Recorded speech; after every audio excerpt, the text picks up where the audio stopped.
Sir இப்போ வந்து விஷயத்துக்கு வந்து வாரேன். இந்த வீடியோவில் இருக்கிறவரோட பேர் வந்து தீபக். வயசு வந்து 42, கேரளாவை சேர்ந்தவர். இவர் வந்து ஒரு துணிக்கடையில் வந்து வேலை செய்கிறாரு. தினமும் காலையில் வந்து பஸ்ஸில் தான் வந்து வேலைக்கு போகிறாரு. பஸ்ஸில் தான் வந்து வேலை விட்டு வராரு. ஒரு நாள் காலையில் வந்து வேலைக்கு போக்கல வந்து எதர்ச்சியாக நடந்தது தான் அந்த வீடியோவில் உள்ள சப்ஜெக்ட். இவர்கிட்ட கை வந்து அந்த பெண்டு மேலே வந்து படுவுது. அதுக்கப்புறம் அவங்க வாண்டடாக கேமரா வச்சுக்கிட்டே இருந்து எங்கடா கை படுவுது, எங்கடா திரும்புகிறாரு அப்படின்ற மாதிரி ஆங்கிள் அவங்களும் கொஞ்சம் மூவ் ஆகி அந்த வீடியோவை வந்து எடுத்து அவங்க என்ன செய்கிறாங்க, சோஷியல் மீடியாவில் வந்து போடுறாங்க.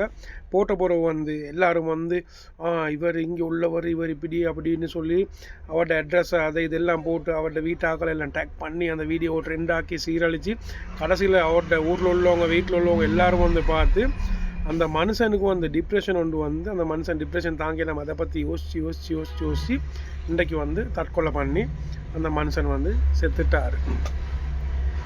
அப்போ அந்த வீடியோவை எடுத்து போட்டவங்க ஷிம்ஜிதா முஸ்தாக்னு சொல்லி இப்போ எல்லாரும் சொல்கிறாங்க வந்து இந்த கேர்ள்கிட்ட மேலே தான் பிள்ளை அப்படின்னு சொல்லி இப்போ எல்லாம் மற்ற பக்கம் திரும்பி அடிக்கிறாங்க. இவ்வளோ காலம் அந்த வீடியோ வந்து ட்ரெண்டாக்க போயிட்டு தான் அந்த மனுஷன் வந்து உசுறு போகிற அளவுக்கு இந்த விஷயம் வந்து நடந்திருக்குது. இப்போ இதனால் திடீர்னு யாராவது ஏதாவது ஒரு வீடியோ ஒன்று வந்துச்சு, யாராவது ஏதாவது ஒரு மானம் சம்மந்தப்பட்ட விஷயம் அது இதுன்னு சொன்னால் அதை உடனே வந்து அவசரப்பட்டு ஷேர் பண்ணாமல் உடனே வந்து மற்றவங்க டக் பண்ணாமல் இதாக்காமல் கொஞ்சம் சிந்திங்க அவர்கிட்ட மேலே பிழை இருக்கா இல்லையான்னு சொல்லி என்ன அநியாயமாக வந்து ஒருத்தரோட வாழ்க்கை வந்து இன்றைக்கி இல்லாமல் போயிட்டுருச்சு.